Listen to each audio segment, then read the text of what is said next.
David, you should know me well enough to know I'm going to ask this. A lot of people are going to watch Florida State for the first time, just because those teams have not been in the playoff mix. A lot of people out there just watch their team and watch the best games, but this is showcased on a Friday night. So a lot of newcomers, a lot of new viewers. So give us a couple Gators to look out for.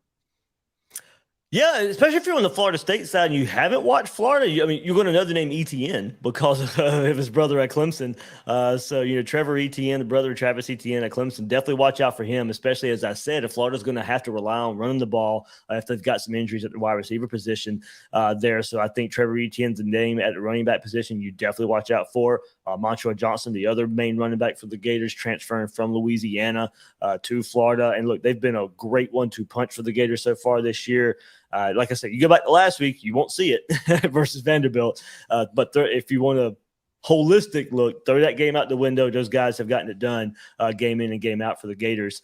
Offensive line, you look at Osiris Torrance, one of the best offensive linemen in the country. He's going to be a day 1, day 2 pick in the NFL draft coming up.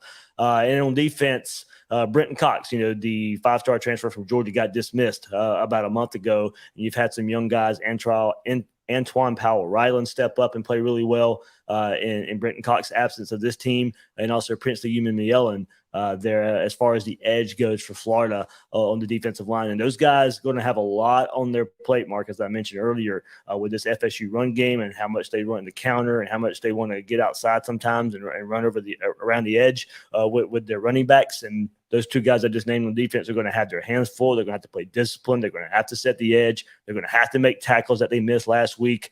And so those are the guys that I think, Mark, the guys that I named there, I think you should really key on both sides of the ball for the Gators.